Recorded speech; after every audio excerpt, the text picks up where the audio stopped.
جب تک یہ بنیادی بات کلیئر نہیں ہوگی نا کہ دین کے سورسز دو ہیں، قرآن اور سنت، آگے بات چل ہی نہیں۔ سر سنت اور حدیث میں فرق کو کون نہیں مانتا؟ ہم نے کب کہا سنت اور حدیث میں فرق نہیں، لیکن ہم کہتے ہیں کہ آج کی ڈیٹ سنت اور حدیث انٹرچینجبل ورڈ۔ مجھے آج کا دین نہیں، 1200 سال پہلے دین کس طرح کا تھا، کوئی ریٹن میں ہے، کوئی ریکارڈ بتائیں تو ہم کہیں گے ہاں ہے، کیونکہ ان 1200 سال میں جو تبدیلیاں ہیں، جو وقت کے تھپیڑے ہیں، جو علماء نے اس میں چیزیں داخل کی ہیں، اس سے تو وہ چیزیں آزاد ہوئی نا۔ اور اگر آپ کہتے ہیں نہیں ہم نے ان کتابوں کو نہیں لینا، سینہ بسینہ لینا ہے، تو سر ٹھیک ہے، پھر آ جائیں سینہ بسینہ پہ۔ سب سے پہلے تو یہ بات کرنے والے پھنس جائیں گے۔ غامدی صاحب تو کہتے ہیں رفع ذہن کے بغیر بھی نماز ہو جاتی ہے، اس کے ساتھ بھی ہم کہتے ہیں اب آپ اپنے اصول پہ قائم رہیں۔ ہم جائیں گے عرب، صحابہ کی اولاد ہیں، سینہ بد سینہ دین ٹرانسفر کر رہے ہیں، اور دیکھتے ہیں وہاں کیا ہو رہا ہے۔ پھر آپ نے ہمیں یہ نہیں کہنا کہ وہ ترک رفع ذہن والے لوگ بھی تو انڈیا میں پائے جاتے ہیں نا، پھر انڈیا کی نہیں ہم تواتر مانیں گے۔ کیوں؟ کیونکہ انڈیا کے جو لوگ ہیں رہنے والے، وہ تو ہندوؤں کی اولادیں۔ اینڈ رزلٹ یہ ہے کہ آج کی ڈیٹ میں سنت کو حاصل کرنے کا سورس حدیث ہے۔ عملی تواتر تو ہے، لیکن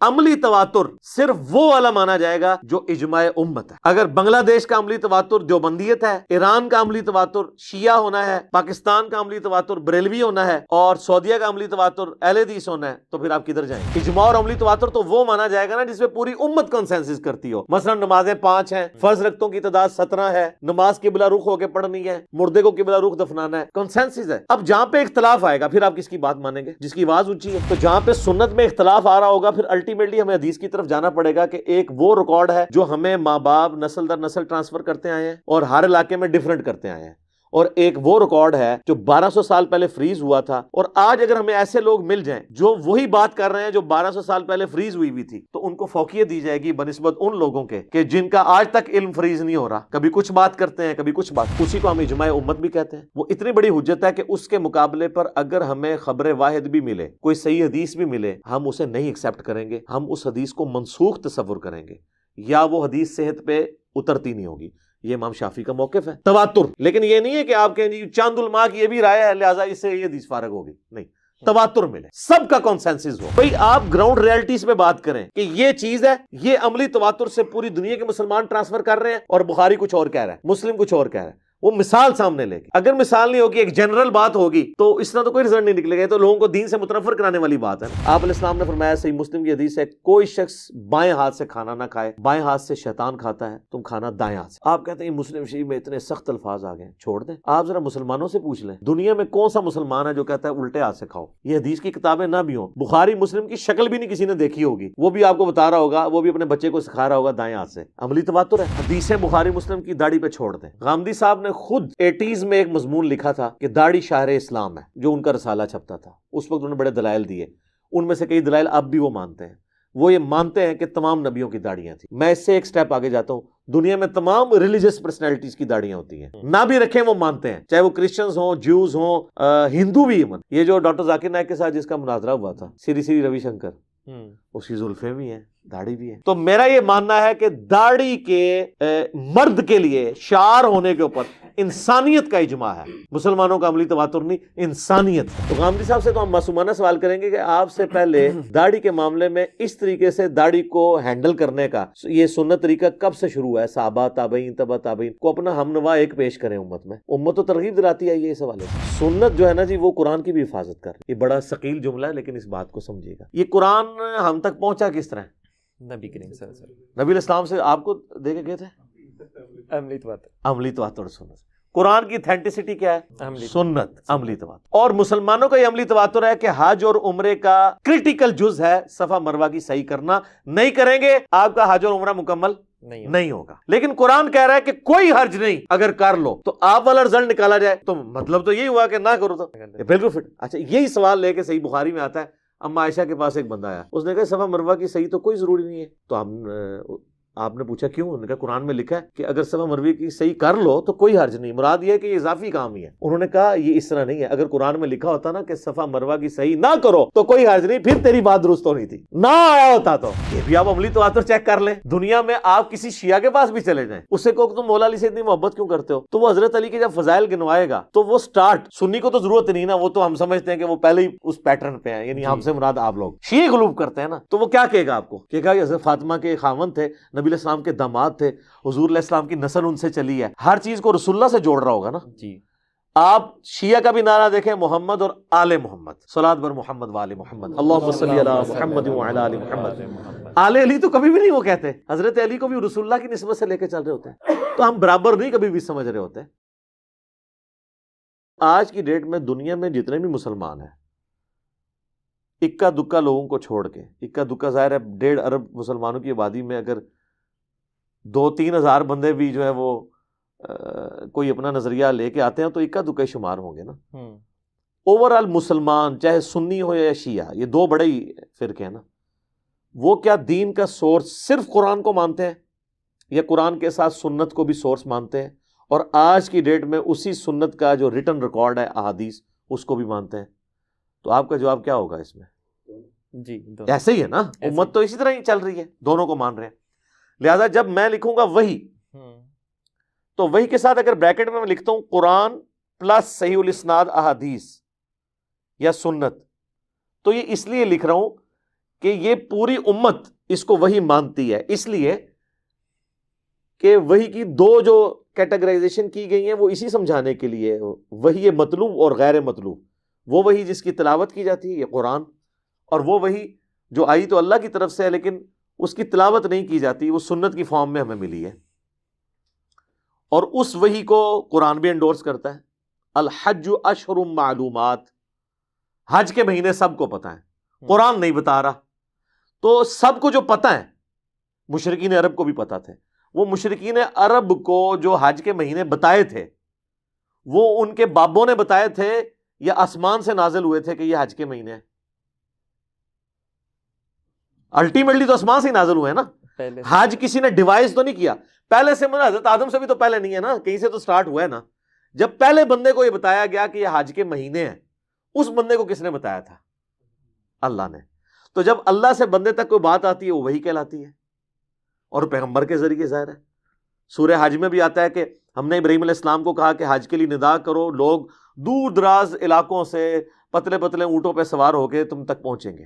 تو یہ حج کا پورا طریقہ بھی اللہ تعالیٰ نے حضرت ابراہیم کو ان کی اولاد کو سکھایا، وہ بھی سورہ بقرہ کے اندر آتا ہے، سارے مناسک ان کو سکھا دیے۔ تو وہ اب وہ حالانکہ وہ ساری ڈیٹیلز قرآن کے اندر نہیں آئی ہوئی ہیں، حج کے مہینوں کے نام تک نہیں آئے، تو اس کا مطلب ہے کوئی ایسا علم بھی ہے جو وہی تو ہے لیکن قرآن کے اندر موجود نہیں ہے، اور قرآن اس کو انڈورس بھی کرتا ہے۔ سورہ نساء کے اندر آتا ہے کہ ہم نے تمہیں پہلے حکم دیا تھا کہ اپنے ہاتھوں کو بندھا رکھو، یعنی شروع میں جہاد کا حکم نہیں تھا مکی دور کے اندر، اب ہم تمہیں الاؤ کرتے ہیں۔ سورہ محمد جسے کہتے ہیں سورہ قتال بھی، صلی اللہ علیہ وآلہ وسلم، وہ نازل ہوئی۔ اچھا پورے قرآن میں وہ آیت کدھر ہے جس میں لکھا ہے اپنے ہاتھوں کو بندھا رکھو؟ کوئی نہیں ہے۔ وہ اللہ تعالیٰ نے وہی غیر مطلوب یعنی نبی علیہ السلام کے دل کے اوپر القاء کی۔ اچھا قرآن کہتا ہے جب جمعے والے دن جمعے کی نماز کے لیے ندا دی جائے تو فوراً لپکو اور کاروبار زندگی ترک کر دو، سورہ الجمعہ میں۔ اب قرآن یہ نہیں بتا رہا کہ وہ ندا کیا ہوگی، فارسی میں ہوگی، عربی میں ہوگی، انگلش میں ہوگی، اور اس کے الفاظ کیا ہوں گے کہ آ جاؤ جمعے کے لیے، اپروپریٹ تو یہ الفاظ ہوں گے نا۔ تو میں نے تو اپنی زندگی میں کبھی یہ ندا نہیں سنی آ جاؤ جمعے کے لیے۔ ہم تو اذان ایک سنتے ہیں جو اللہ اکبر سے شروع ہوتی ہے، لا الہ الا اللہ پہ ختم ہوتی ہے۔ اب کوئی بیٹھ جائے اس کے ساتھ انجین نہیں کرنا کہ قرآن میں جمعے کے لیے ندا دی جائے، تو لہٰذا یہ جتنی دنیا میں اذانیں ہو رہی ہیں اس میں تو جمعے کا لفظ ہی کوئی نہیں ہے، لہٰذا یہ قرآن سے ٹکراتا ہے۔ یہی کچھ کر رہے ہیں جو قرآن اور سنت کا تقابلی جائزہ کرواتے ہیں نا، وہ اس طرح انجینئرنگ کرنے کی کوشش کرتے ہیں۔ تو ہم انہیں کہیں گے یار یہ آپ کو کس نے اختیار دیا کہ آپ اس طریقے سے چیزوں کو یہ نہیں کرنا شروع کر دو؟ تو اذان کے الفاظ سنت کے ذریعے ٹرانسفر ہوئے، سنت ہی کا ریٹن ریکارڈ احادیث ہے۔ جب تک یہ بنیادی بات کلیئر نہیں ہوگی نا کہ دین کے سورسز 2 ہیں، قرآن اور سنت، آگے بات چل ہی نہیں سکتی۔ اصل چیز ہے یہ ماننے کی۔ اور یہاں تک کہ جس طرح غامدی صاحب نے فرمایا کہ سنت قرآن پر مقدم ہے، یعنی سنت پہلے سے تھی اور قرآن نے جو اس میں غلط چیزیں تھیں ان کو ہائی لائٹ کر دیا، ان کی ریمیڈی فرما دی۔ کچھ چیزیں قرآن کے ذریعے ریمیڈی ہوئیں اور کچھ چیزیں جو ہیں وہ احادیث کے ذریعے۔ مثلا قرآن حکیم میں آتا ہے کہ وہ سیٹیاں اور تالیاں مار کے طواف کعبہ کیا کرتے تھے، لیکن قرآن نے طواف کعبہ کا صحیح طریقہ بھی تو کوئی نہیں بتایا، وہ کدھر گیا؟ جب قرآن اس غامدی صاحب کہتے ہیں نا جی، اب چونکہ غامدی صاحب ہی ڈسکس ہوں گے اس پورے مسئلے میں، جی کیونکہ اس ماڈرن ایج میں انہوں نے ہی مسئلہ کھڑا جی کیا۔ تو اس وقت اس پورے سسٹم کے امام تو غامدی صاحب ہی ہے نا، جی حافظہ اللہ تعالی۔ جی جی تو ہم ان سے پھر وہی جس طرح ہمارا بھی معصومانہ سوال ہے کہ پھر یہ جب قرآن ان چیزوں کی ریمیڈی کر رہا ہے تو وہ کس صورت میں کر رہا ہے کہ جی طواف کے اتنے چکر ہوں گے، ادھر سے سٹارٹ ہوگا، اس کا احرام والا طواف اس طریقے سے ہوگا، بغیر احرام والا اس طریقے سے ہوگا، نٹی گریٹیز تو نہیں، موٹی موٹی چیز بھی کوئی نہیں بیان ہوئی ہے۔ تو اس کا مطلب ہے کہ قرآن ہمیں خود سنت کی طرف گائیڈ کر رہا ہے۔ من یطع الرسول فقد اطاع اللہ، یقول ان کنتم تحبون اللہ فاتبعونی یحببکم اللہ۔ اچھا یہ جو میں ڈسکشن آپ سے کر رہا ہوں، واللہ اگر یہ چیز بنیادی سمجھ آ جائے ہمارے 90% سے زیادہ مسائل حل ہو جائیں گے۔ ایگزیکٹ۔ ابھی کچھ عرصہ پہلے کی بات ہے، ایک قادیانی بھائی تشریف لائے، ایجڈ تھے وہ، اور وہ احمدی تھے، یعنی جو امتی نبی کا عقیدہ بھی رکھتے ہیں۔ تو بیچارے اتنی کتابیں اور پوری تیاری کر کے ادھر آئے ہوئے تھے، ان کو پتہ ہی نہیں تھا جا رہا کس کے پاس ہو۔ تو وہ کبھی کوئی آیت پڑھے، میں نے کہا اس طرح نہیں ہے، اصول پہلے طے کریں گے۔ آپ یہ بتائیے کہ اصول کیا ہے، کہ صرف قرآن دلیل ہوگا یا سنت بھی؟ اگر آپ کہیں گے صرف قرآن دلیل ہے تو ہم سب سے پہلے جس شخص کو آپ کلیم کیے ہوئے نا پروفٹ، ہم ڈائریکٹ قرآن سے اس کا ذکر سننا چاہتے ہیں۔ ٹھیک ہے، آپ نے وہ اسمہ احمد نہیں پڑھنا کیونکہ اس کا نام تو غلام احمد تھا، وہ تو احمد ہے، تو وہ تو آپ کے فٹنگ میں نہیں۔ اس نے پھر مان لیا کہ جی سنت بھی ہے۔ ہاں میں نے کہا آپ سنت پہ آئیں گے تو پھر ہم سنت کو اسی پیرائے کے اندر دیکھیں گے کہ سنت عملی تواتر سے ٹرانسفر ہوئی ہے اور اسی کا ریٹن ریکارڈ احادیث کی شکل میں آج سے 1200 سال پہلے جمع کیا گیا۔ اس کو آپ نکال دیں، جو عملی تواتر سے جسے آپ بھی سنت مانتے ہیں نسل در نسل، اس میں کہیں پہ آپ کا یہ عقیدہ بیٹھتا ہے کہ نبی علیہ السلام کے بعد کوئی نبی آ سکتا ہے؟ نہیں۔ تو وہ پھر آئمہ سے شروع ہو گئے، ان کو سمجھ آ گئی، پھر ان کا انشاءاللہ پھر ملیں گے۔ اور مجھے پتہ ہے اس طرح کے لوگ دوبارہ کبھی واپس نہیں آتے۔ اگر ماننا ہوگا تو مان لیں گے، ہمارا تو کام صرف دعوت پہنچانا تھا۔ تو یہاں پہ بھی ہم نے یہ طے کرنا ہے، اگر سنت پیرلل میں سورس ہے، سنت ایگزسٹ کرتی ہے۔ اب جب غامدی صاحب کا مسئلہ شروع ہوتا ہے نا تو وہ سنت کو مانتے ہیں کہ جی سنت تو ہے۔ اچھا پھر وہ کہتے ہیں سنت اور حدیث میں فرق ہے۔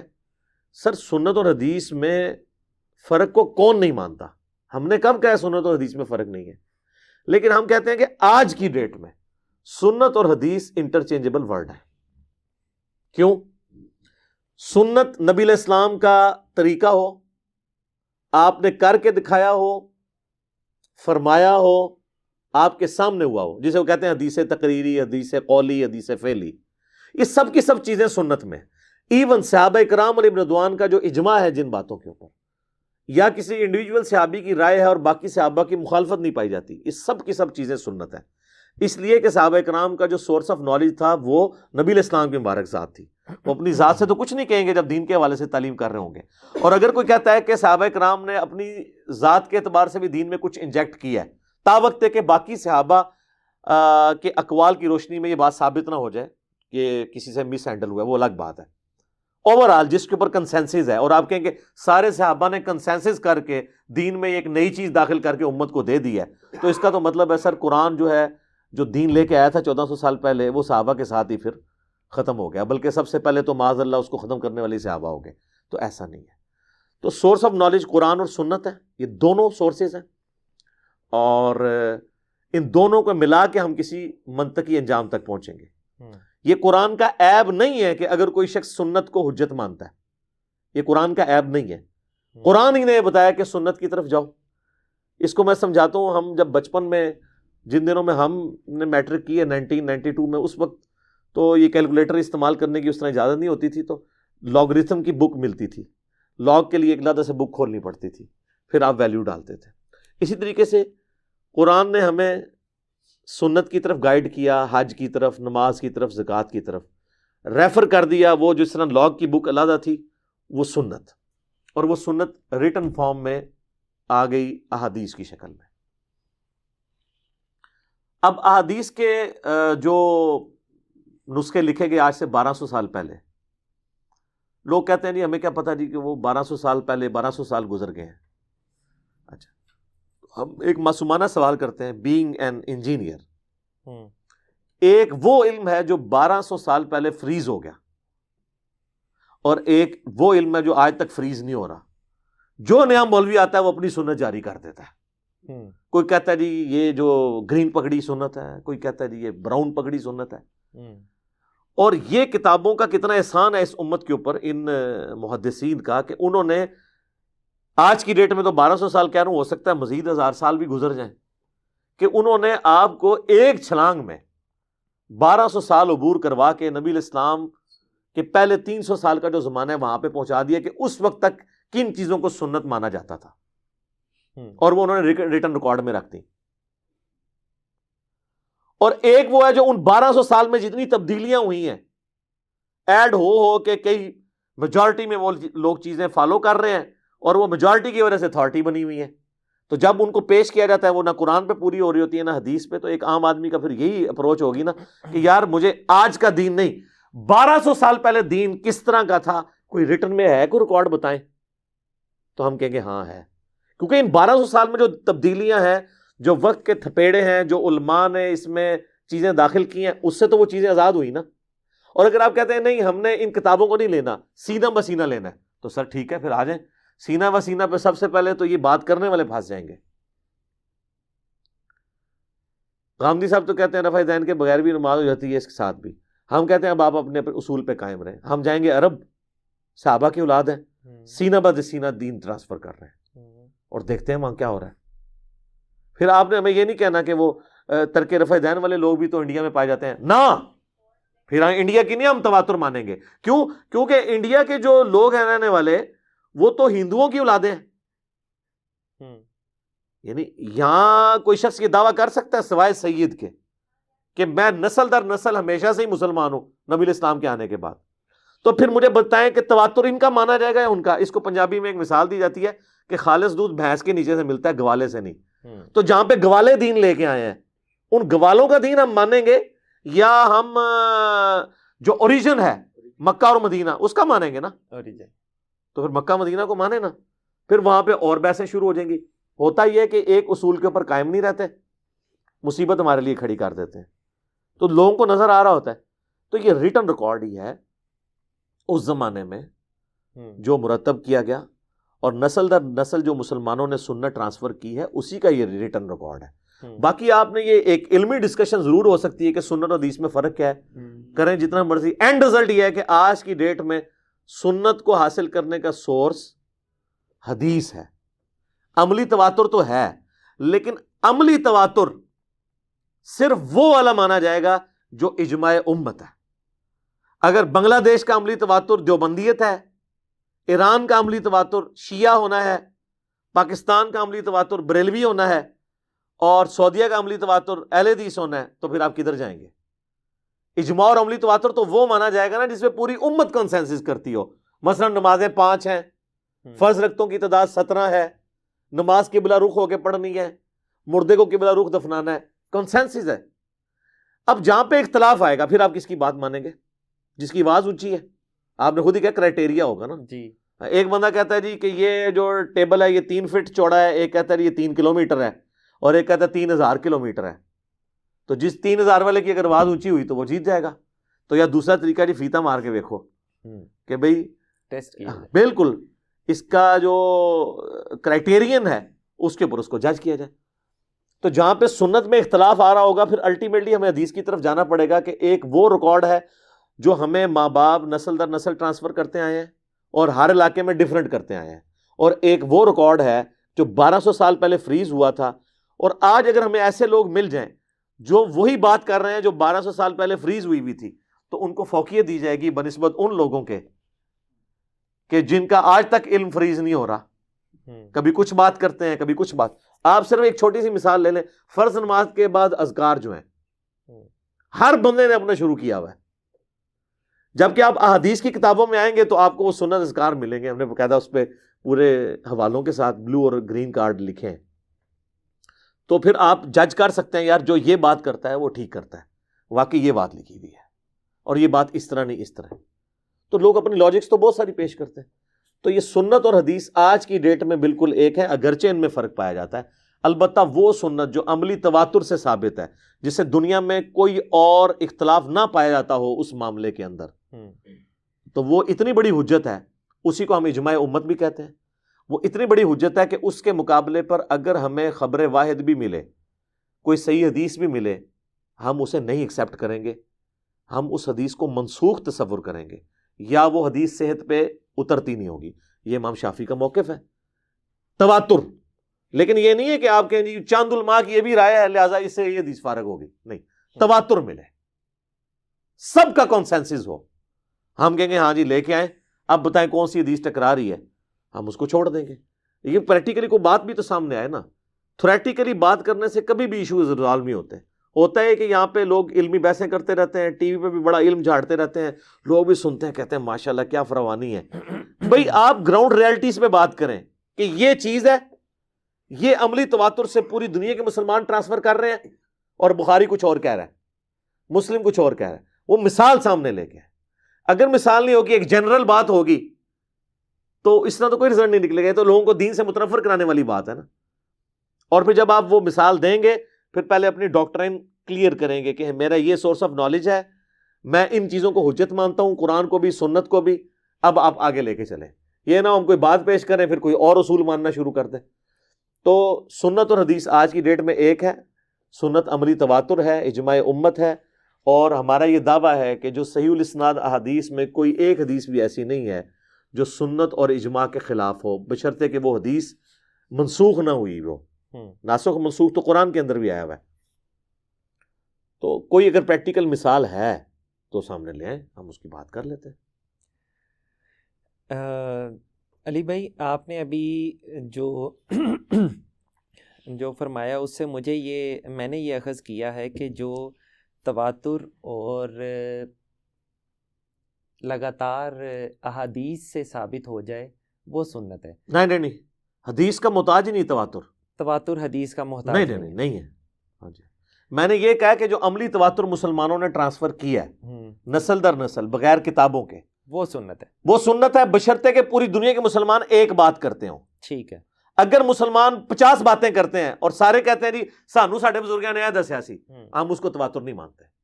وہ سارے مسلمان ایک بات کرتے ہوں اور حدیث اس کے خلاف آ جائے تو وہ کوئی مثال لے کے۔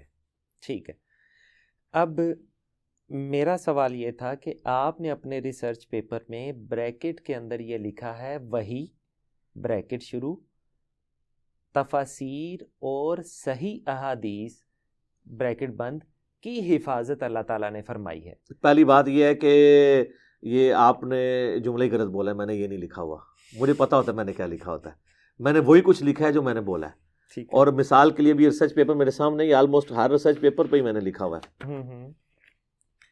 امام الانبیاء کے، ہاں دیکھ لیں، یہ بھی لکھا ہے وہی قرآن اور اس کی تفسیر یعنی صحیح احادیث۔ جی جی، آپ کہہ رہے ہیں تفسیر تو نہیں ہم مانتے علماء کی لکھی ہوئی، قرآن اور اس کی تفسیر یعنی صحیح احادیث، یعنی جو صحیح الاسناد احادیث ہیں وہ جو قرآن کی تفسیر بیان کر رہی ہیں وہ وہی ہے، اس لیے کہ احادیث سنت کا ریکارڈ ہے، اور سنت کا سورس آف نالج پروفٹ ہے، اور پروفٹ کو سنت اللہ نے سکھائی ہے۔ جی ہاں جی، نکالیں کہاں پہ؟ جو آپ نے دعویٰ کیا ہے نا، پہلے تو مجھے بتائیں ان الفاظ کے ساتھ کدھر لکھا ہوا ہے؟ یہ آپ جناب یہی کھولیں، یہ ریسرچ پیپر آپ کے اوپر جو سب سے اوپر ہے، وہ ہر جگہ ایک ہی کاپی پیسٹ ہوا ہوا ہے، سر غلطی نہیں ہوتی۔ دوسری لائن میں پڑھیں کیا لکھا ہوا ہے، دوسری لائن میں وہی بولڈ قرآن اور اس کی تفسیر یعنی صحیح احادیث۔ تفسیر سے مراد میں علماء کے اقوال، ان کی انٹرپریٹیشن نہیں لے رہا، صحیح احادیث، اور صحیح حدیث کو میں نبی علیہ السلام کی طرف منسوب مانتا ہوں۔ جی ٹھیک ہے نا، مطلب جو تواتر اور ظاہر ہے، یہ انڈرسٹوڈ ہے سر، تمام انڈرسٹوڈ ہے۔ یہ اسی طریقے سے ہے کہ ایک بندہ جب کہتا ہے میں مسلمان ہوں، ٹھیک ہے جی، اب آپ اس کے 50 باتیں نہیں اس سے پوچھیں گے، اچھا مسلمان ہو یعنی کہ تمہارے پیغمبر جو ہیں محمد رسول اللہ ہے، یعنی کہ تم آخرت کو بھی مانتے ہو، یعنی کہ تم فرشتوں کو بھی مانتے ہو، یعنی کہ تم پھر پچھلی کتابوں کو بھی مانتے ہوگے، یعنی کہ تم غیب پہ بھی مان رکھتے ہو۔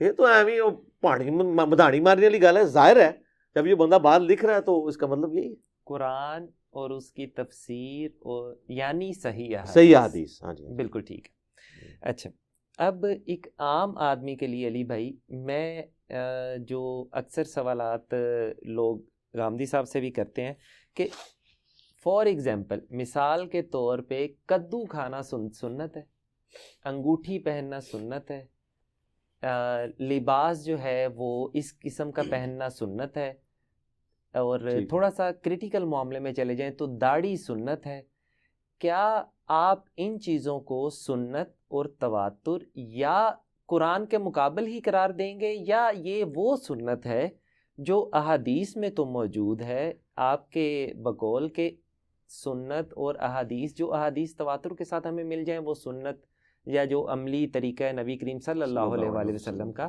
وہ سنت کہلاتا ہے. تو آپ کے نزدیک ایک عام آدمی کے طور پہ کدو کھانا سنت ہے؟ ہاں جی سنت ہے، لیکن اب آپ اس کی انٹینسٹی کو دیکھیں. جی ہم اب ٹاپک ہمارا ڈیفرنٹ ہو گیا ہے. میں آپ سے ایک سوال پوچھتا ہوں، کیا فجر کی نماز پڑھنا سنت ہے؟ فرض پہلے ہے، سنت بعد؟ نہیں نہیں نہیں نہیں، فجر کے 2 فرض پڑھنا سنت ہے. جی اچھا، اب آپ نے اپنے جملے پہ قائم رہنا ہے. جی فجر کے 2 فرض پڑھنا سنت ہے. اب یہاں جب ہم سنت کو ڈسکس کر رہے ہوں گے، اس سے مراد طریقہ لے رہے ہوں گے نبی علیہ السلام کا. جی بالکل. جب آپ فقہ کی ٹرم میں، سمجھ بوجھ کی ٹرم میں سنت فرض واجب کا فرق کرتے ہیں نا، وہ اس کی انٹینسٹی کو ڈیفائن کرتا ہے. یہاں بھی انٹینسٹی کو نہیں ڈیفائن کر رہے. کیا ہو گیا؟ نہیں کچھ نہیں، پانی پی. اچھا پیے ہیں، تسلی سے پیے. جی بسم اللہ الرحمن الرحیم. تو فجر کے 2 فرض پڑھنا سنت ہے. جب یہ ہم سٹیٹمنٹ دے رہے ہوں گے، اس سنت سے مراد نبی صلی اللہ علیہ وآلہ وسلم کا طریقہ لے رہے ہوں گے ہم. جی بالکل ٹھیک ہے نا جی. طریقہ. ہاں، اب آپ انٹینسٹی کی بات پوچھ رہے ہیں نا، کہ کون سی سنتیں ایسی ہیں جو فرض کی کیٹیگری میں فال کرتی ہیں، کون سی سنتیں ہیں جو نبی علیہ السلام کا ذاتی شغف تھا، اور ہاں یا آپ علیہ السلام نے اس کو اپنی یعنی ماننے والوں کو اس طریقے سے ٹرانسفر نہیں کیا، بلکہ آپ کے ماننے والوں نے آپ علیہ السلام کی محبت کی وجہ سے اس کو اڈاپٹ کیا. یہ تو بحث لادہ ہو جائے گی نا. جی ہاں جی. تو وہ جو قرآن اور سنت کا 2 انڈیپینڈنٹ سورس ہونا اور دونوں پہ دین کی بنیاد ہونا، اس پہ ہمارا کنسنسس ہے. اور ہر وہ سنت جو عملی تواتر سے ٹرانسفر ہو، اس کے لیے حدیث میں بھی ہونا ضروری نہیں ہے. لیکن جہاں عملی تواتر ہر ملک کے الگ ہوں، پھر ہمارے پاس سیف چیز کیا ہے کہ ہم آپس میں لڑیں، یا اپنی مردم شماری کریں کہ کون سے زیادہ لوگ کون سے عمل کرتے ہیں، یا اس ریٹن ریکارڈ کی طرف جائیں جس کے اوپر سارے پہلے سے متفق ہیں. دنیا میں کون سا سنی ہے جو کہتے ہیں میں بخاری مسلم کو نہیں مانتا؟ کوئی نہیں. ہاں تو کنسنسس ہے نا، تو ادھر جائیں گے نا ہم. اچھا اب آ جائیں اس کے اوپر. جو اعمال ہیں یا عقائد ہیں، ان کی جو انٹینسٹی کو ڈیفائن کرنا ہے نا، وہ بھی قرآن و سنت کی روشنی میں ہوئی ہے کہ کون سی چیز قطعی الدلالہ ہے، کون سی ظنی الدلالہ ہے. اب یہ وہ بحثیں ہیں جو علمی بحثیں ہیں. اوورآل ان کا رزلٹ میں آپ کو بتا دیتا ہوں. جی داڑھی پہ آ جائیں. جی آپ کدو سے شروع ہوئے تھے تو پتہ نہیں کہاں تک چلے گئے. کدو پہ چلیں، کدو سے اسٹارٹ کر دیتے. کدو کھانا سنت ہے. کدو کھانے کے سنت ہونے کی وجہ سے مسلمانوں میں کون سی مصیبت کھڑی ہو گئی ہے؟ کیا ایسا ہے کہ دنیا کے سارے مسلمان یہ کہتے ہوں جو کدو نہیں کھاتا قیامت والے دن اسے عذاب دیا جائے گا؟ کوئی بھی نہیں کہتا. آپ کو دنیا میں جتنے مسلمان ملیں گے وہ کدو کو سنت بتائیں گے، اور اس کے بعد آپ کو یہ بھی بتائیں گے کہ نبی علیہ السلام کو پسند تھے، تو اس وجہ سے ہم بھی کھاتے ہیں. باقی جو طبی فوائد ہیں وہ اپنی جگہ. لیکن کوئی شخص یہ کہتا ہے جو کدو نہ کھائے وہ گناہگار ہے، اور ہفتے میں 1 دن کدو کھانا ضروری ہے، جس طرح کہ ہفتے میں 1 دن جمعے کی نماز جمعے کے دن پڑھنا ضروری ہے. اس طرح تو کوئی نہیں مان رہا. لہٰذا کدو کی سنت نے، اس معصوم سنت نے کون سا دین کے اندر ایسی مصیبت کھڑی کر دی ہے کہ اس کی کوئی لکیر پیٹ رہا ہے؟ یہ تو نہیں ہو رہا. اب رہا چند صوفیاء کے واقعات کہ جی وہ فلاں بندے نے کھڑے ہو کے قاضی ابو یوسف کے سامنے کہہ دیا مجھے کدو پسند نہیں، تو وہ اندر سے تلوار نکال کے لے آئے. تو سر قاضی ابو یوسف جو کچھ کرتے رہے ہیں ہم تو اس کو کنڈیم کر رہے ہیں، ان کا ذاتی فعل ہے. اللہ کا شکر ہے کہ آپ یہاں پہ اگر کسی کے سامنے ایسی بات کرتے ہیں تو وہ تلوار نکالنے نہیں جائے گا. ویسے کو پاگل ہے تو لادہ بات ہے، کون کہے گا؟ گھر میں بچپن میں اللہ کے فضل سے آپ سارے لوگ ہی کدو کو بچپن میں ناپسند کرتے رہے ہیں. آج تک کسی باپ نے اپنی اولاد تو ذبح کوئی نہیں کی ہے قاضی ابو یوسف کے فتوے کے اوپر. پریکٹیکل مثال ہے. کدھر ہماری کلچرل نہیں ہے. اور یہ بھی یاد رکھیے گا، کدو کا ناپسند ہونا کسی کو کوئی ایسا مسئلہ نہیں ہے. نبی علیہ السلام نے خود کئی چیزیں پسند نہیں فرمائی. بخاری مسلم میں آتا ہے کہ خالد بن ولید کہتے ہیں کہ گوہ کا گوشت لا کے رکھا گیا ہمارے سامنے، نبی علیہ السلام بھی بیٹھے ہوئے تھے، تو میں بڑے مزے لے کے کھانا شروع ہوا اور حضور میری طرف دیکھ رہے تھے کہ کتنے خوشی خوشی سے یہ کھا رہا ہے. تو میں نے کہا یا رسول اللہ آپ بھی کھائیں. آپ میں یہ میرے علاقے کی غذا نہیں، میں نہیں کھاؤں گا یہ. یعنی آپ کی وہ طبیعت مائل نہیں ہوتی اس طرح. تو اب اس کی بنیاد پہ آپ یہ کہیں گے کہ نبی علیہ السلام نے اللہ تعالیٰ کی کسی نعمت کی کفران نعمت کر دیا ہے. تو یہ اللہ نے اتنی ساری چیزیں کیوں پیدا کی ہیں کہ کوئی کسی کو پسند ہوگی کسی کو. تو اس کی ناپسندیدگی کی وجہ سے یہ نہیں ہوتا کہ کوئی شخص نبی علیہ السلام سے نفرت کر رہا ہے, یہ آپ کا ذاتی شغف تھا. البتہ جو چیزیں آپ نے ایسے دین تعلیم فرمائی ہیں سر, اس میں تو ہم پھر پکڑیں گے. مثلا آپ علیہ السلام فرمایا تم میں سے کوئی شخص, صحیح مسلم میں حدیث ہے, اور میں مسلم کے حوالہ اس لیے دے رہا ہوں کہ ریٹن ریکارڈ ہے آپ کے لیے ہے کہ پوری امت کو پتہ ہے یہ عملی تواتر سے. آپ علیہ السلام نے فرمایا, صحیح مسلم کی حدیث ہے, کوئی شخص بائیں ہاتھ سے کھانا نہ کھائے, بائیں ہاتھ سے شیطان کھاتا ہے, تم کھانا دائیں ہاتھ سے کھاؤ. آپ کہتے ہیں مسلم شریف میں اتنے سخت الفاظ آ گئے, چھوڑ دیں. آپ ذرا مسلمانوں سے پوچھ لیں, دنیا میں کون سا مسلمان ہے جو کہتا ہے الٹے ہاتھ سے کھاؤ. یہ حدیث کی کتابیں نہ بھی ہوں, بخاری مسلم کی شکل بھی نہیں کسی نے دیکھی ہوگی, وہ بھی آپ کو بتا رہا ہوگا, وہ بھی اپنے بچے کو سکھا رہا ہوگا دائیں ہاتھ سے. عملی تواتر ہے, اور ایسا عملی تواتر ہے کہ دنیا میں کوئی مسلمان نہیں ہے جو الٹے ہاتھ سے کھانے کی ترغیب دلائے.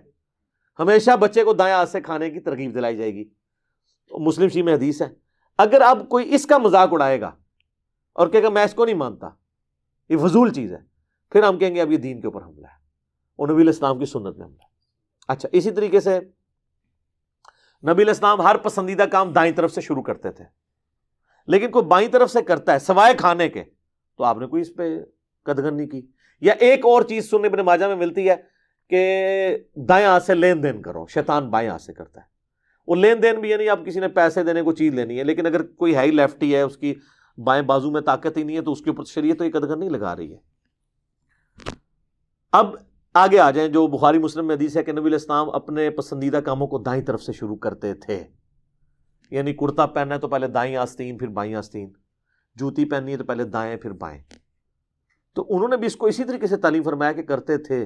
بالکل اس طریقے سے تعلیم نہیں فرمایا کہ وہ آپ صلی اللہ علیہ وآلہ وسلم جو ہے نعوذ باللہ من ذالک یہ فرمایا کرتے تھے کہ جو پہلا بایاں جوتا پہنے گا وہ گناہگار ہو جائے گا, اور یہ بایاں جوتا پہلے شیطان پہنتا ہے لہذا تم, یہ تو نہیں ہے. تو یہ اس لیول کی نہیں ہے. باقی آج کل ہماری تبلیغی جماعتوں کی وجہ سے, دعوت اسلامی کی وجہ سے, یہ جو چھوٹی چھوٹی چیزوں کے اوپر اتنی نکیر ہوئی ہے, ان کا ذاتی شغف ہے. اور ان کے اوپر غامدی صاحب نے تو بہت بعد میں رد کیا ہے. ان کے اپنے علماء پہلے دن سے ان کو کہہ رہے ہیں کہ جو نبی علیہ السلام کی ذاتی شغف والی چیزیں تھیں ان کو آپ دین بنا کے پیش نہ کرو, بس صرف محبت کے طور پہ ضرور پیش کرو. ٹھیک ہے, جس طرح آپ نے کرتا پہنا ہوا ہے, میں نے بھی کرتا پہنا ہوا ہے, یا میں نے پگڑی پہنی ہوئی ہے, نبی علیہ السلام کا ذاتی ایک شغف تھا, ہم اس کو فالو کرنے کی کوشش کرتے ہیں. لیکن جہاں آپ علیہ السلام نے اس کو ایز اے دین تعلیم فرمایا ہے, جس سنت کو, تو وہ داڑھی ان میں ہی آتی ہے. حدیثیں بخاری مسلم کی داڑھی پہ چھوڑ دیں. غامدی صاحب نے خود 80s میں ایک مضمون لکھا تھا کہ داڑھی شاہر اسلام ہے, جو ان کا رسالہ چھپتا تھا. اس وقت انہوں نے بڑے دلائل دیے, ان میں سے کئی دلائل اب بھی وہ مانتے ہیں. وہ یہ مانتے ہیں کہ تمام نبیوں کی داڑیاں تھیں. میں اس سے ایک سٹیپ آگے جاتا ہوں, دنیا میں تمام ریلیجس پرسنالٹیز کی داڑیاں ہوتی ہیں, نہ بھی رکھیں وہ مانتے ہیں, چاہے وہ کرسچنز ہوں, جیوز ہوں, ہندو بھی. ایون یہ جو ڈاکٹر ذاکر نائک کے ساتھ جس کا مناظرہ ہوا تھا, سری سری روی شنکر, اس کی زلفیں بھی ہیں, داڑھی بھی ہے. تو میرا یہ ماننا ہے کہ داڑھی کے مرد کے لیے شعار ہونے کے اوپر انسانیت کا اجماع ہے, مسلمانوں کا عملی تواتر نہیں, انسانیت کا. اب ایک سٹیپ آگے آ جائیں.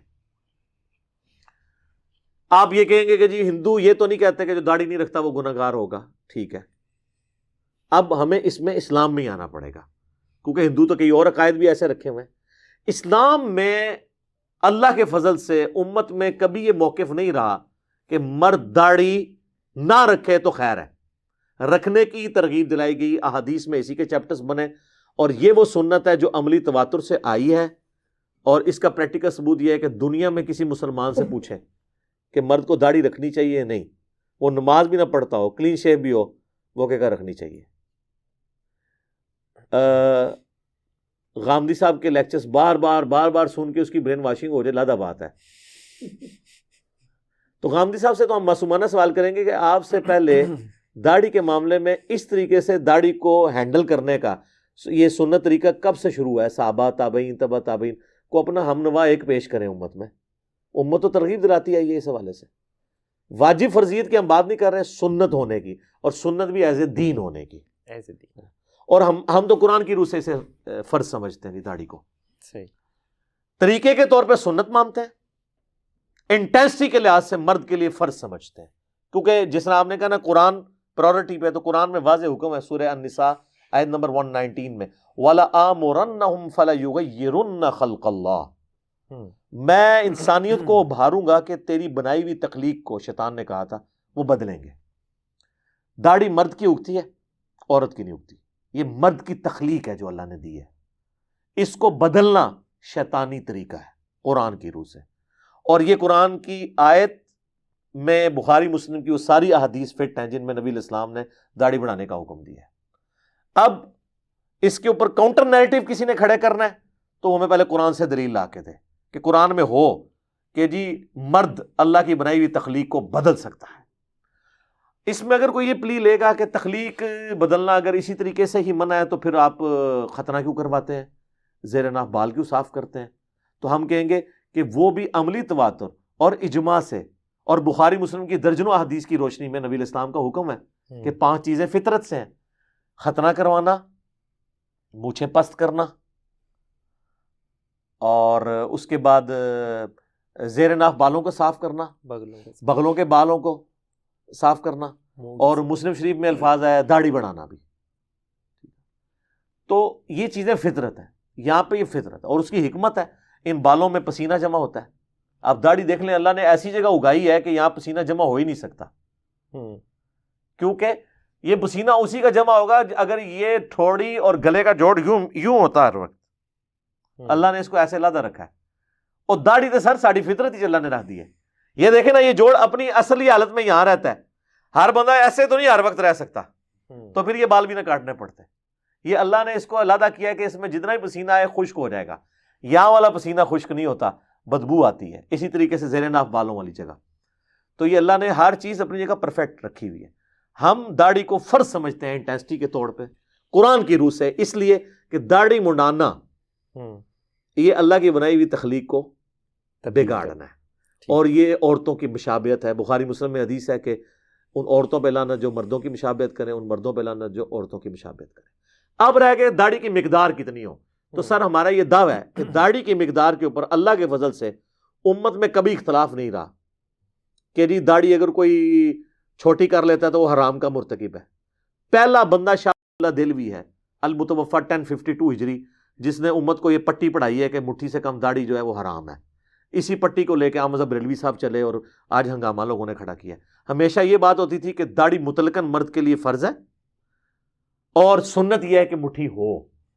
یہ کہیں کسی فقہ کی کتاب میں نہیں لکھا ہوا کہ مٹھی سے جس نے کم کر لی وہ ملعن ہو گیا اور لعنتی ہو گیا اور اس امام کے پیچھے نماز بھی نہیں ہوگی، یہ بھی نہیں ہوگا، وہ بھی نہیں ہوگا.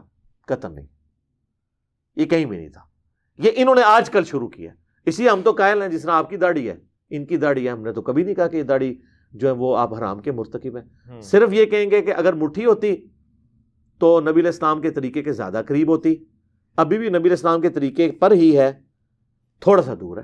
جس طرح کہ پگڑی ہے زیادہ قریب ہے، ٹوپی ہے تھوڑی کم ہے، اور اگر کسی نے رومال رکھا ہوا ہے تو وہ بھی آلموسٹ قریب قریب ہی ہے. تو اس طریقے سے انٹینسٹی کی بات کریں تو ہم اس کی انٹینسٹی کو فرض سمجھتے ہیں. ٹھیک ہو گیا.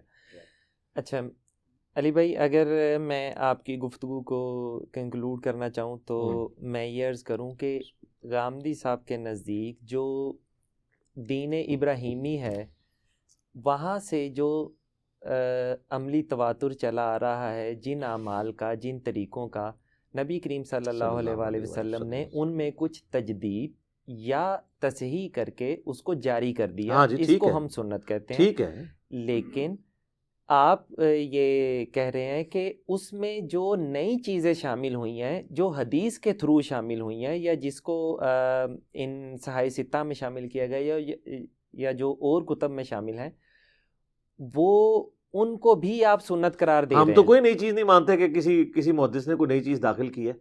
جو کچھ سیکھا ہے وہ نبی علیہ السلام سے ہی سیکھا ہے. دین ابراہیمی میں کہیں پر بھی یہ داڑھی یا اس قسم کے دین ابراہیمی کو جو آپ کنکلوڈ کر رہے ہیں وہ کون سی ٹیکسٹ بک ہے جس سے آپ نے کاؤنٹر ویریفائی کیا ہے تو یہ داڑھی والی حدیثیں اس کے خلاف نکل آئی ہیں؟ وہ بک کدھر ہے ابراہیم علیہ السلام کی؟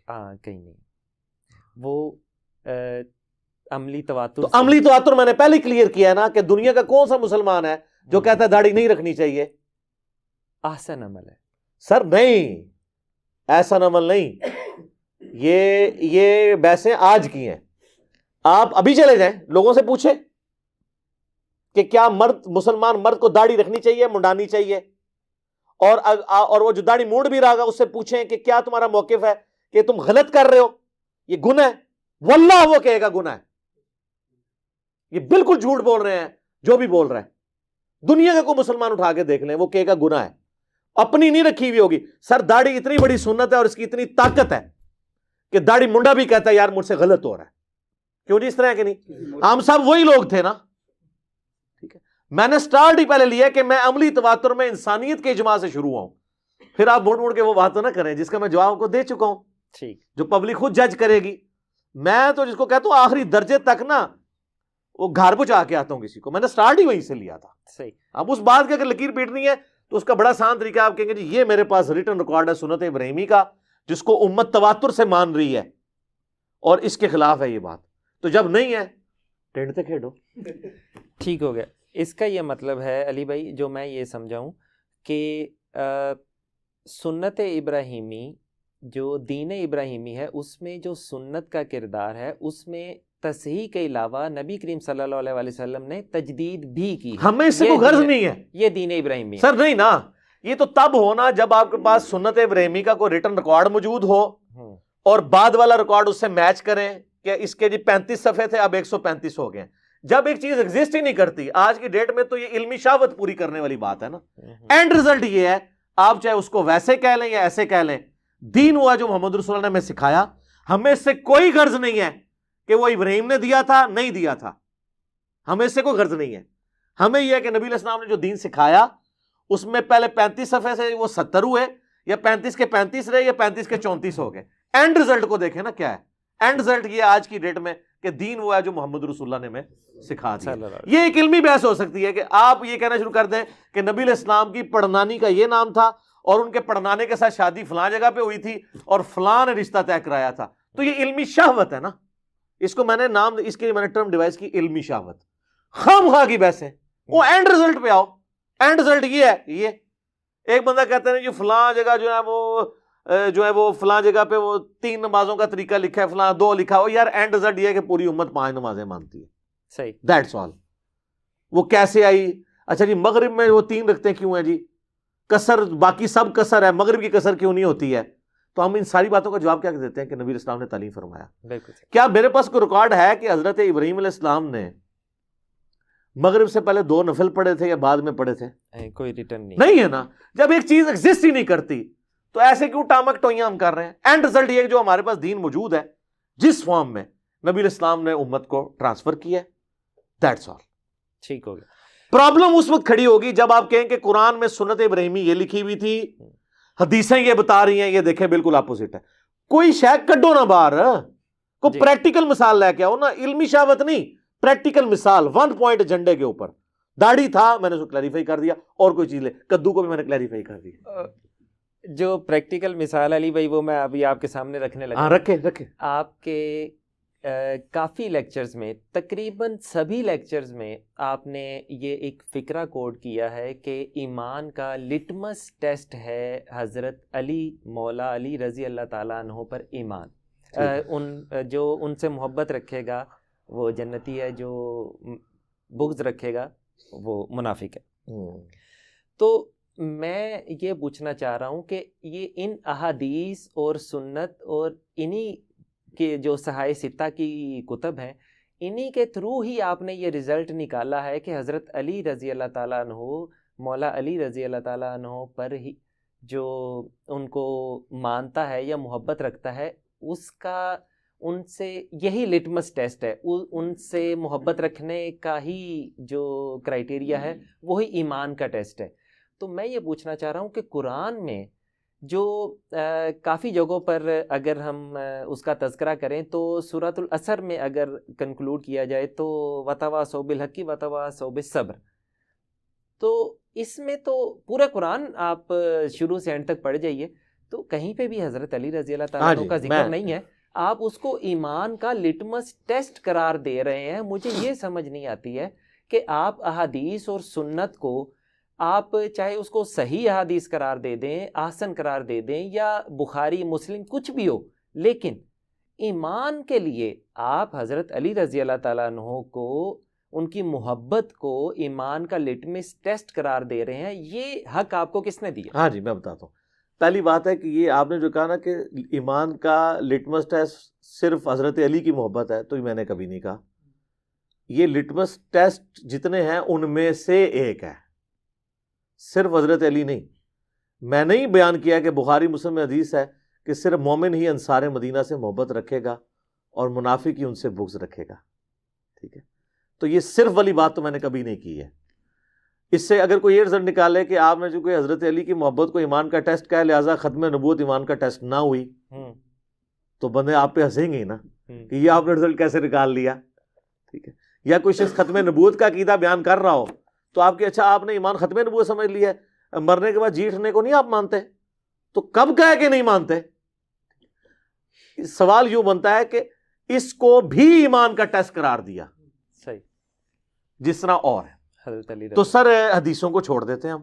ٹھیک ہے، ہم دنیا میں جو بھی مسلمان ہے اس سے پوچھتے ہیں کہ کیا نبی علیہ السلام کے گھر والوں سے محبت کرنا، ان کی بیٹیوں سے محبت کرنا، ان کے داماد سے محبت کرنا، یا ایٹ لیسٹ وہ 4 بندے حضرت ابو بکر عمر عثمان و علی جن کو ہم مسلمان فخری اپنا لیڈر بیان کرتے ہیں، کیا ان کو ان سے محبت کرنا یہ ہمارے ایمان کا حصہ ہے؟ تو اگر اس کا ریفرینڈم کروایا جائے تو اینڈ رزلٹ کیا نکلے گا؟ ہاں. تو لہٰذا اس کو عملی تواتر اور سنت کی کیٹیگری میں فال کریں گے، یہ حدیثوں کی محتاج نہیں رہی بات. اور اب دوبارہ میں نے لکیر نہیں پیٹنی کہ دین کا نالج صرف قرآن نہیں ہے، سنت بھی ہے. جب میں کوئی چیز سنت اور تواتر سے ثابت کر دوں گا نا، پھر اسے قرآن میں نہیں تلاش کرنا ہوگا. کیوں؟ پھر میں وہ دوبارہ سے آپ لکیر پیٹنی شروع کریں گے جس کی میں نے پوری تمہید پہلے سوال میں بنائی تھی. صحیح کہ بھی نالج 2 ہیں، قرآن اور سنت. اچھا، اب آپ اگر کہیں کہ اس کی جڑ، تو جڑ قرآن کی درجنوں آیات ہیں. سورہ منافقون میں آیا کہ عزت تو اللہ، اس کے رسول اور مومنین کے لیے. ٹھیک ہے، اللہ تعالیٰ ان کو ذکر کرتا ہے. نبی علیہ السلام کا ان اللہ ہوا مولا ہوا جبریل و صالح المؤمنین. ٹھیک ہے، اسی طریقے سے سورۃ المائدہ میں جو اہل ایمان ہے ان کو ولی قرار دیا گیا ہے. اوور آل پورے کے پورا دین لے کے چلیں. بلکہ سورہ بقرہ کا سٹارٹ ہی کس سے ہوتا ہے کہ ایمان اس طرح لاؤ جس طرح کہ یہ لوگ ایمان لے کے آئے ہیں. جو پرسنالٹیز ہمارے لیے رول ماڈل قرآن کے میں پیش کی جا رہی ہیں، تو یہ قرآن کا تقاضا ہے کہ ہم ان سے محبت رکھیں. قرآن کو یہ کہنے کی ضرورت نہیں ہے کہ داؤد سے محبت رکھو، نہ رکھو تو برابر ہے. قرآن میں کہیں آیا کہ حضرت داؤد علیہ السلام سے محبت کرو؟ نہیں. تو لیکن اگر میں کہوں کہ کوئی شخص اگر جو حضرت داؤد سے محبت نہیں رکھتا، ان سے نفرت رکھتا ہے، اس کا ایمان کامل نہیں ہے، تو میں جسٹیفائی ہوں. رسولوں پر ایمان، ایمان لادا چیز ہے، محبت لادا چیز ہے. ایک بندہ کہتا ہے میں داؤد علیہ السلام پہ ایمان تو رکھتا ہوں لیکن اس سے کوئی محبت نہیں، مجھے میں نفرت کرتا ہوں. پھر آپ کہیں گے ایمان مکمل نہیں. یہ چیزیں بیٹھتی ہیں قرآن کے مزاج کے اندر. تو کہ بھی جو بھی اللہ کی برگزیدہ ہستیاں ہیں، صراط الذین انعمت علیہم، ان کی محبت ہمارے ایمان کا حصہ ہے. اب رہا کہ وہ ایمان کا حصہ کس انٹینسٹی کا ہے، اس کے اوپر تو بات ہو سکتی ہے کہ جی کیا مولا علی کو ماننا ویسا ہی ہے جیسے رسول اللہ کو ماننا؟ نہیں. یہ بھی آپ عملی تواتر چیک کر لیں. دنیا میں آپ کسی شیعہ کے پاس بھی چلے جائیں، اس سے کہو تم مولا علی سے اتنی محبت کیوں کرتے ہو، تو وہ حضرت علی کے جب فضائل گنوائے گا تو وہ سٹارٹ، سنی کو تو ضرورت نہیں نا، وہ تو ہم سمجھتے ہیں کہ وہ پہلے ہی اس پیٹرن پہ ہیں، یعنی ہم سے مراد آپ لوگ شیعہ غلوب کرتے ہیں نا. تو وہ کیا کہے گا آپ کو؟ کہ کہا کہ حضرت فاطمہ کے خاوند تھے، نبی علیہ السلام کے داماد تھے، حضور علیہ السلام کی نسل ان سے چلی ہے. ہر چیز کو رسول اللہ سے جوڑ رہا ہوگا نا. جی آپ شیعہ کا بھی نعرہ دیکھیں، محمد اور آل محمد، صلاۃ بر محمد و آل محمد، اللہم صلی علی محمد و علی آل محمد. آل علی تو کبھی بھی نہیں وہ کہتے، حضرت علی کو بھی رسول اللہ کی نسبت سے لے کے چل رہے ہوتے ہیں. تو ہم برابر نہیں کبھی بھی سمجھ رہے ہوتے. لیکن چونکہ نبی علیہ السلام نے فرمایا اور آپ نہ بھی فرمائیں تب بھی سارے اہل ایمان کے ساتھ یہ معاملہ ہے. باقی جن لوگوں نے زیادہ کنٹریبیوشن کی ہے دین کے لیے ان کی زیادہ پرائورٹی ہے. لیکن کوئی شخص یہ کوئی نہیں کہتا کہ جو حضرت علی کو یا حضرت ابو بکر کو نہیں مانتا تو وہ دوزخ میں ہی ضرور جائے گا ہمیشہ کے لیے، یا ان سے جو دشمنی رکھتا ہے ہمیشہ کے لیے. میں ہمیشہ کا لفظ بول رہا ہوں، این ممکن کہ اللہ تعالیٰ ایک عام مومن کے ساتھ بغض رکھنا قرآن میں کیا پسندیدہ ہے؟ قرآن تو آپ کو کہہ رہا ہے اپنی بیویوں سے بھی بغض نہیں رکھنا آپ نے. تو اہل ایمان کے ساتھ بغض رکھنا تو بہت بڑی چیز ہے, عذاب تو اسے ہو سکتا ہے. تو یہ چیزیں کبھی بھی قرآن سے ٹکراتی نہیں. آپ اس کے لیے تھم رول یاد رکھیں. یہ جتنے لوگ بھی لے کے آتے ہیں نا, وہ غامدی صاحب جی قرآن اس سے خالی ہے, الموطا امام مالک اس سے خالی ہے. اس دن ابھی ذرا موقع نہیں تھا, وہ طلاق کے مسئلے بیان کر رہے تھے, تو میں وہاں یہ بولنے کا تھا کہ حضرت آپ الموطا کا نام لیتے ہیں, الموطا تو اس سے خالی ہے جو آپ طلاق کا مسئلہ بیان کر رہے ہیں. الموطا تو وہی مسئلہ بیان کرتی ہے جو میں بیان کر رہا ہوں کہ ایک مجلس کی 3 طلاقیں 3 ہیں, اور آپ الموطا کو قرآن کے بعد سب سے بہترین کتاب مانتے ہیں حدیث کی. تو آپ کا طلاق کا مسئلہ سے تو بالکل آپ کے مسئلے سے خالی ہے الموطا, ہمارے مسئلے سے بھری پڑی ہوئی ہے. صحابہ کرام کے فتوے ہیں کہ ایک مجلس کی 3 طلاقیں 3 ہوں گی. تو اب ادھر واپس آ رہے ہیں کہ یہ اس طرح کی جو باتیں کی جاتی ہیں نا, وہ تب قرآن سے ٹکرائیں گی جب قرآن میں لکھا ہو کہ حضرت علی, ابو بکر, عمر, عثمان و علی یا صحابہ حضور علیہ السلام پہ ایمان لانے والوں کی محبت ایمان کا حصہ نہیں ہے. جب تک یہ جملہ قرآن میں نہیں آتا, یہ کبھی قرآن سے ٹکرائے گی نہیں بات. ٹکرا, اور یہ میں فہم آپ کو اما عائشہ کا فہم بتا رہا ہوں سلام اللہ علیہ. قرآن میں آیت ہے کہ ان الصفا والمروہ من شعائر اللہ, صفا اور مروہ اللہ کی شاعر ہے. اس کے ساتھ آتا ہے کہ جب تم حج اور عمرے کے لیے کانٹیکسٹ میں بات ہو رہی ہے, کوئی حرج نہیں اگر ان کی سعی کرو. اردو میں جب یہ جملہ بولا جاتا ہے کہ آپ یہ کام کریں تو کوئی حرج نہیں, اس کا مطلب یہ ہوتا ہے کہ یہ کام کرنا بھی جائز ہے, نہ کرنا بھی جائز ہے. یہی ہے نا جی. قرآن کے ظاہری الفاظ تو یہی بتا رہے ہیں, لیکن سنت اس کو سپورٹ نہیں کر رہی. سنت جو ہے نا جی, وہ قرآن کی بھی حفاظت کر رہی ہے. یہ بڑا ثقیل جملہ ہے, لیکن اس بات کو سمجھیے گا. یہ قرآن ہم تک پہنچا کس طرح؟ نبی کریم صلی اللہ علیہ وسلم, نبی علیہ السلام سے آپ کو دے کے گئے تھے عملی تواتر سنت. قرآن کی اتھینٹسٹی کیا ہے؟ سنت, عملی تواتر. اور مسلمانوں کا یہ عملی تواتر ہے کہ حج اور عمرے کا کرٹیکل جز ہے صفا مروہ کی صحیح کرنا. نہیں کریں گے آپ کا حج اور عمرہ مکمل نہیں ہوگا. لیکن قرآن کہہ رہا ہے کہ کوئی حرج نہیں اگر کر لو, تو آپ والا رزلٹ نکالا جائے تو مطلب تو یہی ہوا کہ نہ کرو تو بالکل فٹ. اچھا, یہی سوال لے کے صحیح بخاری میں آتا ہے, اما عائشہ کے پاس ایک بندہ آیا, اس نے کہا صفا مروہ کی صحیح تو کوئی ضروری نہیں ہے. تو آپ نے پوچھا کیوں؟ انہوں نے کہا قرآن میں لکھا ہے کہ اگر صفا مروہ کی صحیح کر لو تو کوئی حرج نہیں. مراد یہ ہے کہ یہ اضافی کام ہی ہے. انہوں نے کہا یہ اس طرح نہیں ہے. اگر قرآن میں لکھا ہوتا نا کہ صفا مروہ کی صحیح نہ کرو تو کوئی حرج نہیں, پھر تیری بات درست ہونی تھی, نہ آیا ہوتا تو. حالانکہ اس کی بات بھی لنگوسٹک کے پوائنٹ آف ویو سے کامل تھی, لیکن اما عائشہ نے پھر اس کا کانٹیکسٹ کلیئر کیا کہ یہ جو غامدی صاحب, یہ امین احسن اصلاحی صاحب بھی کہتے ہیں نا مزاج رسول, تو انہوں نے بتایا یہ کس مزاج میں نازل ہوئی ہے, یہ اللہ کا مزاج کیا تھا. انہوں نے کہا ہوا یہ تھا کہ جو مشرکین عرب مسلمان ہوئے نا, تو انہوں نے دیکھا کہ ہمارے جو پریویس ادیان, دین کے اندر جو چیزیں ان کا جو ٹوٹا پھوٹا جو تھا, اس میں بڑی غلط چیزیں تھیں, اور اس میں صفا و مروہ کی صحیح بھی انہوں نے بت صفا مروہ پہ سجائے ہوئے تھے. اب جب وہ مسلمان ہوئے تو انہوں نے یہ سوچنا شروع کیا کہ ہو سکتا ہے یہ بھی بت پرستی ہی کی کوئی علامت ہو. تو اللہ نے اس کو انڈورس کیا کہ مشرکین عرب جو کچھ کر رہے ہیں سب کچھ ہی غلط نہیں کر رہے, کچھ ٹھیک بھی کر رہے ہیں. اس میں سے صفا مروہ یہ شاعر اللہ میں سے ہے.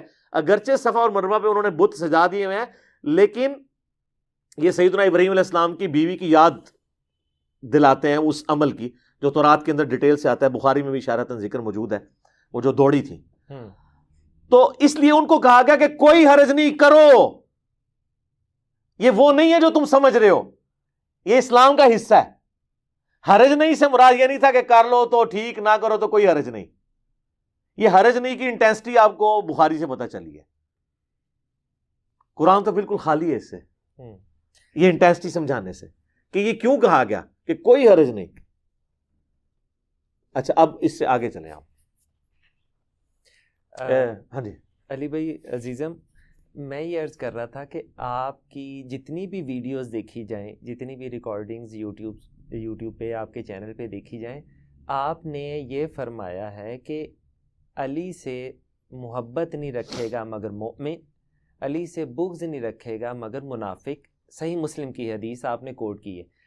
آپ نے ابھی یہ جو پچھلی گفتگو فرمائی ہے اس میں آپ نے یہ بیان کیا ہے کہ یہ تمام کے لیے لاگو ہو سکتا ہے, خلفائے راشدین کے لیے یا اکابرین کے لیے, لیکن آپ نے کبھی یہ نہیں فرمایا کہ ابو بکر سے محبت نہیں رکھے گا مگر مومن، ابو بکر سے بغض نہیں رکھے گا مگر منافق، عمر سے محبت نہیں رکھے گا مگر مومن، عمر سے بغض نہیں رکھے گا مگر اس لیے کہ وہ میری فیبریکیشن ہوگی نا، وہ ڈیڈکٹیو نالج ہے، یہ سیدھے سے اس کے لیے پھر مجھے حدیث گھڑنی پڑے گی نا. ایگزیکٹلی. ہاں تو میں حدیث گھڑوں گا نہیں نا، اس کی وجہ یہ ہے. اچھا اس کے پیچھے میں نے لاجک بھی اپنے لیکچرز میں بیان کی ہے. سنیوں میں کنٹراورشل کیا ابو بکر ہیں یا حضرت علی ہیں؟ حضرت علی. بس آپ کو جواب مل گیا. جس نے کنٹراورشل بننا ہے اسی کے بارے میں آئیڈینٹیفائی کیا جائے گا نا. اس کا بڑا اچھا لٹمس ٹیسٹ ہے. آپ کسی سنی کو محرم کے اندر میسج کر دیں کہ علی سے محبت نہیں رکھے گا مگر مومن، علی سے بغض نہیں رکھے گا مگر منافق، اس کا جو رسپانس آئے گا وہ چیک کر لیجئے گا. اور ایک جھوٹی حدیث گھڑ کے کہ ابو بکر سے محبت نہیں رکھے گا مگر مومن. میں اس عقیدے کو جھوٹا نہیں کہہ رہا ہوں. حدیث تو ظاہر آپ کو رسول اللہ پہ تو بڑی احتیاط ہے، آپ دنیا کی ہر اچھی بات رسول اللہ پہ تو نہیں ڈال سکتے. تو یہ ایک جھوٹی حدیث گھڑ کے کہ ابو بکر سے محبت نہیں رکھے گا مگر مومن، ابو بکر سے بغض نہیں رکھے گا مگر منافق، یہ بھی سنی کو بھیجیں. دونوں کا رسپانس سے آپ کو جواب مل جائے گا کہ کدھر اس کو تڑکا لگ جائے گا اور کدھر ایکسیپٹیبل ہو جائے گا. جہاں تڑکا لگنا تھا نا، مرچیں لگنی تھی، انہی چیزوں کو آئیڈینٹیفائی کیا جاتا ہے. جس طرح کہ ہم نے پہلے ڈسکس کیا کہ جہاں پہ ایشوز ہوتے ہیں نا وہ آئیڈینٹیفائی کیے جاتے ہیں ڈاکٹرن کلیئر کرنے کے لیے. تو نبی علیہ السلام کو چونکہ اللہ تعالیٰ نے غیبی خبر یہ دے دی تھی کہ امت کیا کچھ کرے گی، تو نبی علیہ السلام نے ان چیزوں کو ہائی لائٹ کیا. اس کی آج کی تازہ مثال آپ نے جمعہ ادھر ہی پڑھا ہے نا مسجد میں. جی. علامہ صاحب نے 3 دفعہ حدیث بیان کی ہے، کم از کم تو میں نے سنی ہے، مجھ سے پہلے بھی 3 دفعہ آدھی حدیث کیوں بیان کی ہے؟ سٹارٹ تو وہ لے کے جا رہے ہیں اس سے کہ زید بن ارقم کہتے ہیں کہ نبی علیہ السلام نے فرمایا کہ میں اپنے بعد 2 ثقلین چھوڑ کے جا رہا ہوں. ٹھیک ہے، تو ایک دفعہ بندہ بھول سکتا ہے، 2 دفعہ بھول سکتا ہے، 3 دفعہ تو نہیں بھولتا. پھر جب وہ عربی میں خطبے میں وہ عربی ریپیٹ کر رہے ہیں اس حدیث کی، تو وہ کیوں چھوڑ رہے ہیں؟ یہ تو اسی طریقے سے کوئی کہ یا ایھا الذین آمنوا اطیعوا اللہ واطیعوا الرسول واولی الامر منکم بھول جائے. کیوں بھول جائے؟ اور واولی الامر منکم پہ آ کے حنفیوں کی طرح رک جائے اور اس سے ما حنیفہ ثابت کرے، تو ہم کہیں گے آگے بھی پڑھو فَإِن تَنَازَعْتُمْ فِي شَيْءٍ فَرُدُّوهُ إِلَى اللَّهِ وَالرَّسُولِ. تو وہ ہم اس کو بدنیتی سمجھ رہے ہوں گے نا. اس کی وہ ثقلین کیوں کہہ رہا ہے؟ ثقلین کہنے کے بعد آدھی حدیث کیوں بیان کر رہا ہے؟ اس لیے وہ آدھی حدیث بیان کر رہا ہے کہ اس کا دل نہیں مانتا کہ میں دوسرا حصہ بیان کروں، ورنہ اس کی کلیریفیکیشن مجھے دینی پڑے گی. اور وہ ایک مس شیف کر رہا ہے کہ جب 2 چیزیں ہیں نا اور قرآن پہ میں زور لگا رہا ہوں، تو پبلک کو تو سنیوں نے یہی کہانی کرائی ہے کہ دوسری چیز تو سنت ہی ہوتی ہے، تو دوسری وہ خود فلنگ دی بلینکس کریں گے، غلط فلنگ دی بلینکس. وہ غلط فلنگ دی بلینکس کرانے کے لیے وہ حدیث نہیں بیان کر رہا. اگر واللہ میں کہتا ہوں وہاں پہ سنت ہوتی تو وہ بیان بھی کر دیتا کہ حجۃ الوداع پہ حضور نے فرمایا 2 چیزیں چھوڑ کے جا رہا ہوں. وہاں کبھی آپ نے سنا ہے 2 چیزیں چھوڑ کے جا رہا ہوں، ایک قرآن ہے، بس پکڑ لینا گمراہ نہیں ہوگے. ادھر کبھی بریک نہیں لگتی. غدیر خم کی حدیث پہ کیوں بریک لگتی ہے؟ تفریق آئی ہوئی ہے. تو سر ہمیں تو یہ حدیثیں بالکل فٹ ان بیٹھتی ہیں. ہم ان حدیثوں کو پڑھ کے نبی علیہ السلام پہ ہمارا ایمان اور تازہ ہوتا ہے کہ حضور کو واقعی اللہ نے غیبی خبریں دی تھیں کہ امت نے کس کس بندے کے ساتھ کام ڈالنا ہے. آپ نے اسی کو آئیڈینٹیفائی کر کر کے نا اس کے بارے میں ہی باتیں بتائی ہیں. انصار مدینہ آپ دیکھ لیں، جن لوگوں نے اسلام کے لیے قربانیاں دی، سب سے زیادہ ان کو نظر انداز کیا گیا بعد میں. تو حدیثیں بھی انہی کے بارے میں. آپ فرمایا صبر کرنا، حوض کوثر میں مجھے آ کے ملنا، تمہارے ساتھ یہ کچھ کریں گے. اور دنیا میں ہمیشہ ایسے ہوتا ہے. آج بھی آپ دیکھ لیں پی ٹی آئی جن لوگوں نے بنائی تھی نظر انداز ہو گئے، پوری ڈاکٹرن بدل گئی پی ٹی آئی کی. عمرانے والوں میں غامدی صاحب بھی شامل ہیں. انہوں نے خود بتایا مجھے کہ میرے گھر میں پی ٹی آئی بنی تھی، لیکن آج وہ کہہ رہے ہیں دیکھیں کدھر پہنچ گئی ہے. تو یہ ہمیشہ ہوتا ہے، جو لوگ بنانے والے ہوتے ہیں نا بیچارے، وہ ہمیشہ بیک فوٹ پہ چل جاتے ہیں. بعد میں ایسے لوگ بیچ میں ایڈ ہو جاتے ہیں کہ وہ اس پورے سسٹم کو ہائی جیک کر لیتے ہیں. تو ہم صرف اتنی بات کریں گے جتنی ہمیں ملے گی. اور وہ میں نے بتایا کہ سیدنا علی کے بارے میں بھی امت میں ویسے تو ملے گی، لیکن جب کبھی کاؤنٹر نیریٹو کھڑا کرنے کی باری آئے گی نا، پھر حضرت علی سے چیڑ ہوگی. ویسے تو آپ عام سنی سے پوچھیں کہ حضرت علی سے محبت کر سکے کیوں نہیں کرتا، لیکن وہ میسج کے اوپر کیوں پھر چڑھتا ہے. یہ میرا چیلنج ہے، آپ دنیا میں کسی سنی کی مسجد میں یہ حدیث لکھ کے نہیں لگا سکتے علی سے محبت نہیں رکھے گا مگر مومن، علی سے بغض نہیں رکھے گا مگر منافق. شام تک وہاں پہ بحثیں نہ شروع ہی مجھے پکڑ لیجیے گا. اور آپ ایک جھوٹی حدیث گاڑ کے حضرت ابوبکر کے بارے میں لگا دیں، کچھ بھی نہیں ہوگا. تو یہ تو ہمارے نبی کے نبی ہونے پہ دلیل ہے کہ آپ کو پتا تھا کہ کس کے معاملے میں مسئلہ خراب ہو. یعنی آپ کے کہنے کا مطلب ہے کہ صحیح مسلم شریف میں یہ جو حدیث آئی ہے وہ اس لیے آئی ہے کہ کیونکہ اس کے آگے پرابلم سٹارٹ ہونے تھے، اس وجہ سے اس کی. اور یہ ایک حدیث نہیں ہے، کئی حدیثیں ہیں. غدیر خم کی حدیث ہے، من کنت مولا فہذا علی مولا. ٹھیک ہو گیا.